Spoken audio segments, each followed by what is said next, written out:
തലസ്ഥാന വാർത്തകൾ ടീം ഇപ്പോൾ ഉള്ളത് ശ്രീകാര്യം പുലിയൂർക്കോട് ശ്രീകൃഷ്ണസ്വാമി ക്ഷേത്രത്തിന് മുന്നിലാണ്. ഇവിടെ കേരളത്തിൽ ആദ്യമായി വാസുദേവ യജ്ഞം നടക്കുകയാണ്. 2025 നവംബർ 5 മുതൽ നവംബർ 17 വരെയാണ് ഈ യജ്ഞം സംഘടിപ്പിച്ചിരിക്കുന്നത്. ദക്ഷിണ ഗുരുവായൂർ എന്ന പേരിൽ ഖ്യാതി നേടിയ ഒരു ക്ഷേത്രം കൂടിയാണ് ശ്രീകാര്യം എഞ്ചിനീയറിംഗ് കോളേജിന് സമീപമുള്ള പുലിയൂർക്കോട് ശ്രീകൃഷ്ണസ്വാമി ക്ഷേത്രം. കൂടുതൽ വിശേഷങ്ങളിലേക്ക് പോവാം. ശ്രീകാര്യം എഞ്ചിനീയറിംഗ് കോളേജിന് സമീപമായുള്ള പുലിയൂർക്കോട് ശ്രീകൃഷ്ണസ്വാമി ക്ഷേത്രത്തിലെ 25ാമത് ശ്രീമദ് ഭാഗവത സപ്താഹ യജ്ഞത്തോടനുബന്ധിച്ചാണ് ക്ഷേത്ര ട്രസ്റ്റ് വാസുദേവ യജ്ഞം സംഘടിപ്പിച്ചിരിക്കുന്നത്. കേരളത്തിൽ ആദ്യമായാണ് ഇങ്ങനെ ഒരു മഹായജ്ഞം സംഘടിപ്പിക്കുന്നത് എന്നതും ഏറ്റവും ശ്രദ്ധേയമായ ഒന്നാണ്. 2025 നവംബർ 5 മുതൽ 17 വരെയായാണ് ക്ഷേത്രത്തിൽ വാസുദേവ യജ്ഞത്തിന്റെ കർമ്മങ്ങൾ നടക്കുക.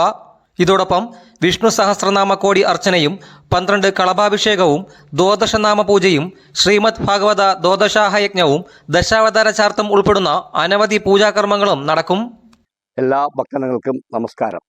തിരുവനന്തപുരം ശ്രീകാര്യം എഞ്ചിനീയറിംഗ് കോളേജിനടുത്തുള്ളതാണ് ഈ പുലിയൂർക്കോട് ശ്രീകൃഷ്ണസ്വാമി ക്ഷേത്രം. ഇവിടെ കേരളത്തിലാദ്യമായി വാസുയജ്ഞം യജ്ഞം നടത്തുവാൻ പോവുകയാണ്. നവംബർ 5 മുതൽ 17 വരെ. വാസുയജ്ഞം കേരളത്തിൽ നടന്നിട്ടില്ല. കേരളത്തിൽ വാസുയജ്ഞം എന്ന് പറഞ്ഞ യജ്ഞം നടന്നിട്ടില്ല. കളഭാഭിഷേകം അമ്പലപ്പുഴയുള്ള അമ്പലത്തിൽ നടന്നിട്ടുണ്ട്, കോടിയർച്ചനൊക്കെ. ഇതോടനുബന്ധിച്ച് നമ്മൾ ശ്രീമദ് ഭാഗവത ദ്വാദശാഹ യജ്ഞം 12 കളഭം, 12 ദിവസമായിട്ട് 12 കളഭം, അതോടൊപ്പം തന്നെ വിഷ്ണു സഹസ്രനാമ കോടിയർച്ചന, അത് വൈകുന്നേരങ്ങളിൽ ദശാവതാര ചാർത്ത്, ഇങ്ങനെ എല്ലാം ഉൾപ്പെടുത്തിക്കൊണ്ട് ഒരു വലിയ യജ്ഞത്തെയാണ് ഈ നവംബർ മാസം 5 മുതൽ 17 വരെ നമ്മൾ നടത്താൻ പോകുന്നത്. ഈ യജ്ഞത്തിൽ മുഴുവൻ ഭക്തജനങ്ങളും പങ്കുചേരുന്നതിനുള്ള ഒരു സുവർണ അവസരമാണ് പുലിയൂർക്കോട് ശ്രീകൃഷ്ണസ്വാമി ക്ഷേത്രത്തിൽ നടക്കുകയാണ്. എല്ലാവരും തിരുവനന്തപുരം ജില്ലയിൽ ശ്രീകാര്യം തിരുവനന്തപുരം എഞ്ചിനീയറിംഗ് കോളേജിനടുത്താണ് ഈ ക്ഷേത്രം സ്ഥിതി ചെയ്യുന്നത്. എല്ലാവരും മറക്കാതെ ഈ യജ്ഞത്തിൽ പങ്കെടുക്കണം.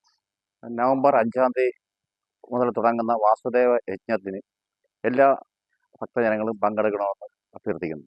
ദക്ഷിണ ഗുരുവായൂർ എന്ന പേരിൽ ഏറ്റവും പ്രശസ്തമായ പുലിയൂർക്കോട് ശ്രീകൃഷ്ണസ്വാമി ക്ഷേത്രത്തിൽ അരങ്ങേറാൻ പോകുന്ന ഈ വാസുദേവ യജ്ഞത്തിന്റെ മാഹാത്മ്യം മനസ്സിലാക്കി 10,000-കണക്കിന് ഭക്തർ യജ്ഞത്തിനായി സാക്ഷിയാകും എന്നതാണ് അനുമാനം.